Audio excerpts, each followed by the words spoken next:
Welcome to my channel Supriya homely kitchen. আজ আমি আপনাদের কাছে নিয়ে এসেছি চিকেনের একটু ঝোল ঝাল। তার জন্য কড়াই বসিয়ে দিয়েছি। কড়াইতে শুকনো লঙ্কা ফোড়ন দিয়ে দিলাম।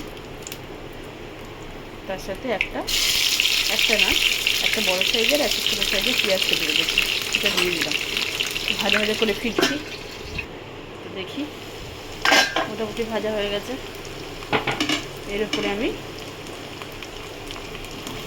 আলু দিয়ে দেবো।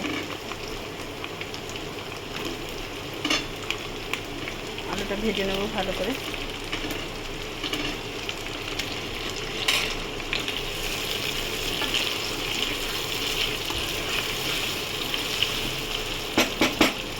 গ্যাসটা জোরে দেবো, পরে ফিরছি। তো দেখুন বন্ধুরা, আলুটা ভাজা হয়ে গেছে। এবার আমি চিকেন কটা এই আলুর উপরে দিয়ে দেবো। চিকেনটা আলুর উপরে দিয়ে ভেজে নেবো।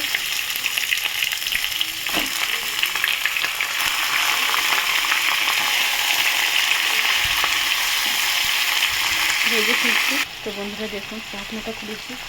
আমি এখানে টমেটো আর কাঁচা লঙ্কা দিয়ে দিচ্ছি, এটার সাথে হতে থাকবে। এবারে ঢাকা দিয়ে দিলাম।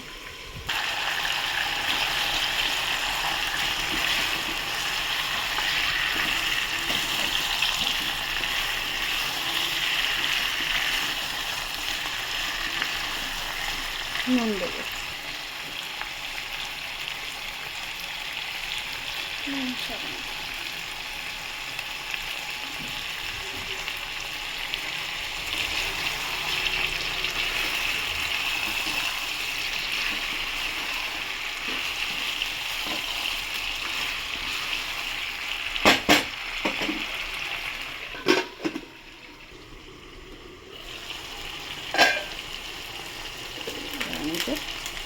লঙ্কা দিয়ে দেবো। মশলাগুলো দিয়ে দেবো, গুঁড়ো মশলা, যে যেমন ঝাল খাবে। লঙ্কা,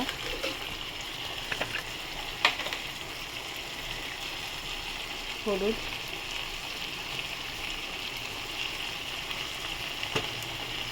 দিয়ে নাড়াচাড়া করবো। ফিরছি নাড়াচাড়া করে, ধনেগুলো দিয়ে দেবো।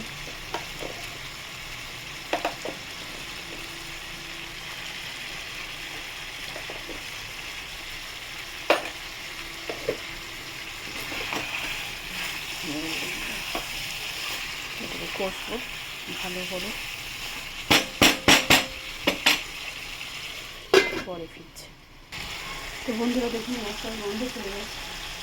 এবার আমি এমনিতে একটু জল ঢেলে দেবো।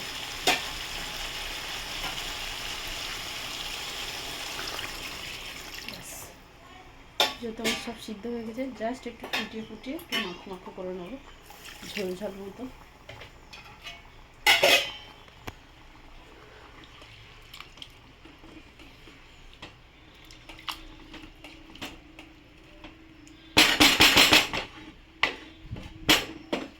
ঢাকা দিলাম বন্ধুরা, পরে ফিরছি। মাংস কবে হবে? তো বন্ধুরা দেখুন, হাফ লেবু চিপে দিচ্ছি। যেহেতু আমি আদা রসুন দিইনি তরকারির মধ্যে, ওই জন্য হাফ লেবু ভালো করে চিপে দিলাম।